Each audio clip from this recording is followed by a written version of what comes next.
Naku, ito mga suki, I'm sure marami ang talagang can relate sa pag-uusapan natin. Aba, sino ba naman dyan ang walang money problem, Kuya Kim? Petsa de Peligro, kumusta ka naman? Ay, pecha de Ang mga issue o problema sa pera daw kasi maaring may malaking epekto sa ating kalusugan. True. Makinig ha. At baka kayo na pala ito.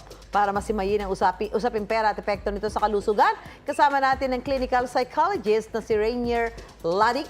Welcome sa Dapat Alam Mo, Sir Rainier. Maraming salamat po. Ayan, Sir Rainier. Yan, Kuya Kim. Unang tanong, psychologically, paano nga ba nauwi sa stress sa isang tao ang kawalan o kakulangan ng pera? Well, yung pera po, yung stress sa pera is normal naman po siya. Kaya lang po kapag nagpatuloy yung pagkasaid natin sa pangangailangan ng pera is maaari po itong mag-lead sa chronic na stress. Kung saan isa po ito sa mga uri ng stress na nakakasama po sa ating kalusugan. Oo nga.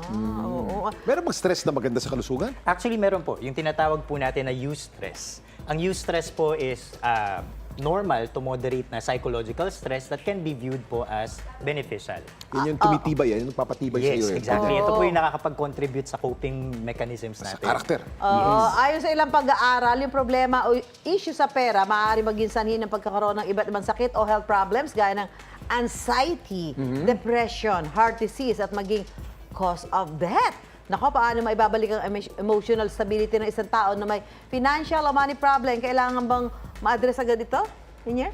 Well, kung kakulangan po sa Pera. pera yung problema, kailangan ito din po mismo yung maging pamamaraan natin para ma-resolve po ito. Kung saan kailangan po natin magkaroon ng consistent na flow ng income Yes. at importante po na ma-manage po natin siya para at least yung chronic stress is hindi po siya mag-lead to health problems such naman. as yung pagkakaroon ng hypertension, Correct. ng cardiovascular diseases or sakit sa puso or mental health conditions such as depression or mataas na level ng Kasi anxiety. kung wala kang pera, Kuya Kim, tapos may mga babayaran kang bill, puputulan ka na ng kuryente, talaga Oo stress naman. ka Yes, nun. exactly. O kaya may sakit ang anak mo. May sakit ang anak mo. O nagugutom ang anak mo. Nagugutom ang anak mo, di ba? niyan. Puputulan ka na pala, aalisin ka na ng landlord. Kasi inuupahan bahay, di ba? Oo. Ay, nako. Rainier, ang Pinoy ba isa sa mga hirap o madalas magkaroon ng problema sa paghawak ng household finances? Bakit kaya? Well, typical po kasi sa mga Pilipino na parang survival mode yung ating pang-araw-araw na buhay kung Hand to mouth. saan short-term po yung ating pag-manage ng finances. At usually yung decision-making po natin is parang nakatuon po tayo sa kasalukuyan rather than po doon sa long-term na financial planning. Ay, para hindi na raw umabot sa health risk ang mga taong may financial worries o problema, ano mga dapat alam mo na gawin nila? Yan.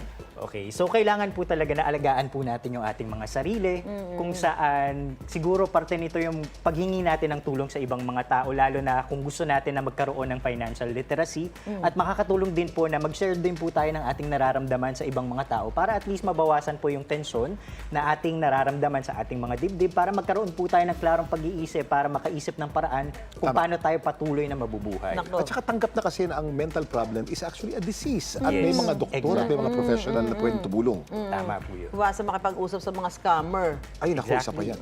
Oo. Pag na-scam ka, lalo na. Matindi yung problema mo sa... Sobrang Oo, stressful po sobra, yan. di ba? No, Rainier, di Yes. ba? Naku, salamat sa iyong mga ibinahagi sa amin, Rainier. Ayan, mga kapuso, talaga naman kasi pag walang pera, minsan nakaka-stress, di ba? Pero mga kapuso, mag-ingat-ingat din tayo, At kung ha? masyadong mag-overthink, alalahanin ng inyong kalusugan. Basta balitang mahalaga at napapanahon, At makabuluhan at nakatutuwang kwento, may say kami dyan, mga suki!